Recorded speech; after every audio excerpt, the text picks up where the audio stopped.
Всем привет, дорогие друзья, с вами Сергей Вспышка. Давайте сегодня научимся контрить позицию на Малиновке. Есть ЛТшные позиции, которые занимаются практически сразу, которые очень вкусными кажутся ЛТшкам, но на самом деле зря. Одна из таких вкусных позиций, которые подъезжают крайне очевидно и AMX 1390 и Т-71, это позиция на 5-6 линии, контрится она очень легко.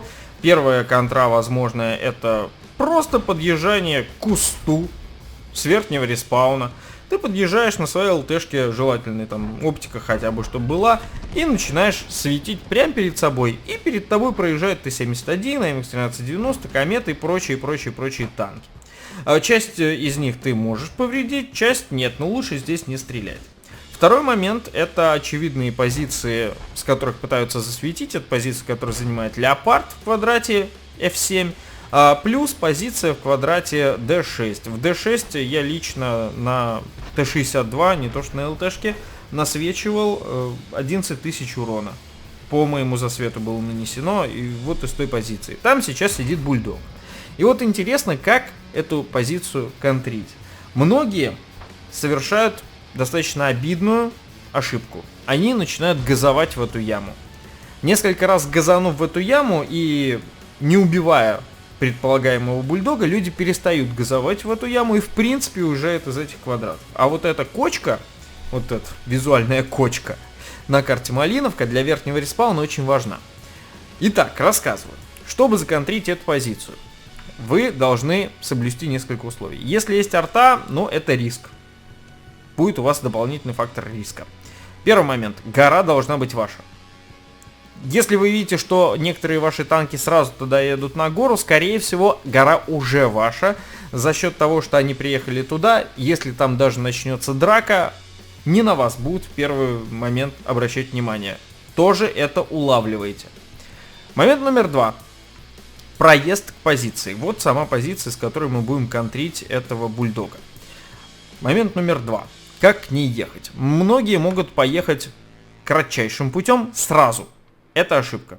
Кратчайший путь и сразу это двойная ошибка. Во-первых, кратчайший путь, он всегда самый опасный.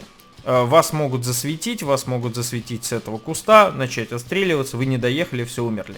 Если ехать сразу, то этот бульдог может сюда не приехать, или другие танки, которые поедут в этот квадрат, они могут сюда не доехать. Вы можете обоюдно где-то засветиться и развернуться. Вам нужно, чтобы танк туда все-таки приехал. Поэтому я абсолютно спокойно минут там стоял в кустах. Мне казалось огромное количество ЛТ, кто-нибудь должен заехать сюда. И действительно сюда заезжает булик. Мы закатываемся на холмик и начинаем стрелять. В нас с поля стрелять не могут.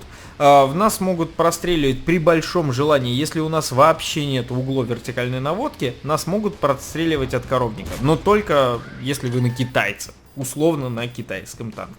Если вы на каком-нибудь американце или брите с складнением вертикального ствола, то все будет круто.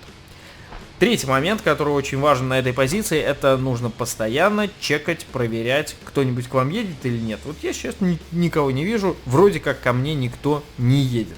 И здесь тонкий момент. Мы стоим в не очень хорошей позиции в момент выстрела.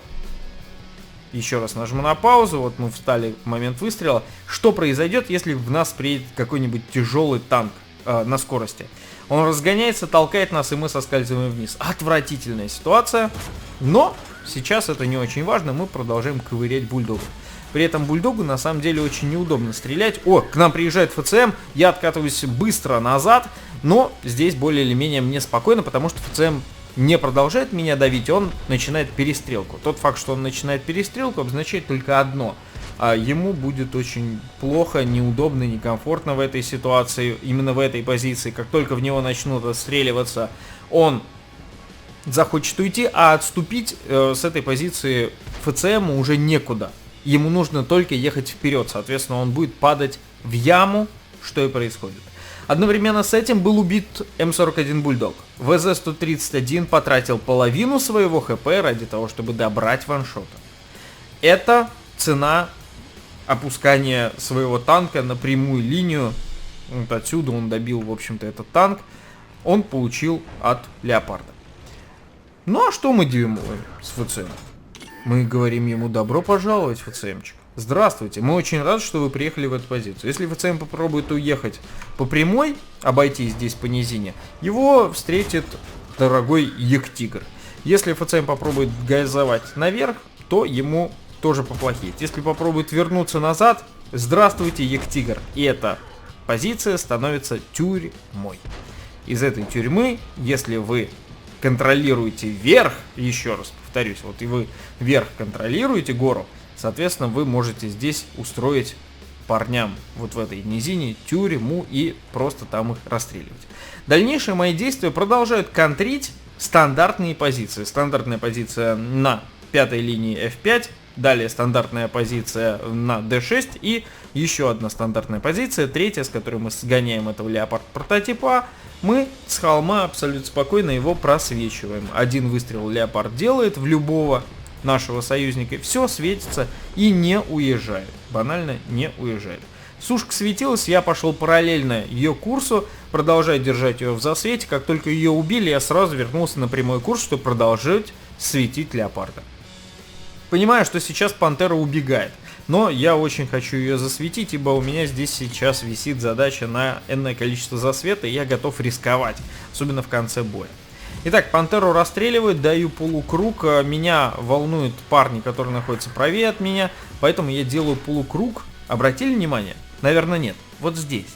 Я не выезжал на этот холм до момента, пока у пантеры не стало 33 хп. Я немного поторопился, если бы я еще 6 секунд подождал, после того, как пантеру убили, и выехал на этот куст, на этот холм полностью освещенным, я бы не получил вот этого урона от ИСа-3.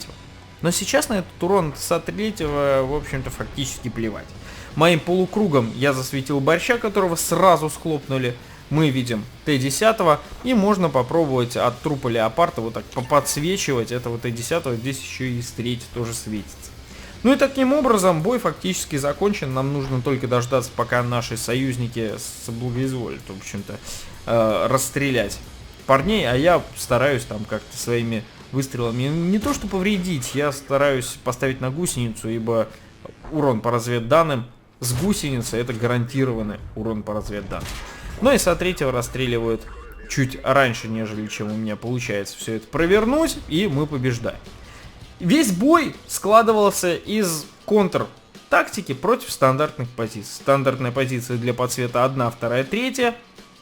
Плюс нормально ребята забрались на гору и там подрались. Соответственно, они обеспечили меня качественным местом, которое не простреливается, и я могу там творить, что хочу.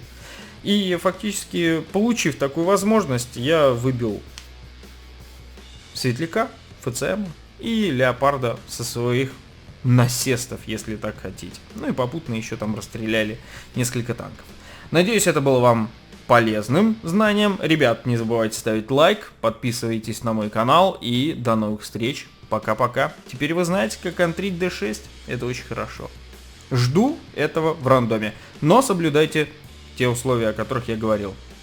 Объезжаем эту позицию издалека. Гора должна быть за нами. Или там должна быть драка как минимум. Если вы гору проиграли или драка, вы чувствуете, не завяжется, бросайте эту позицию и принимайте уже ближе на 4-й, 3-й линии, там из леса чудес. Тогда это будет более реальная история, нежели чем подставление на 6-ю, 7-ю. За сим все. Прощаюсь. Пока-пока. Увидимся.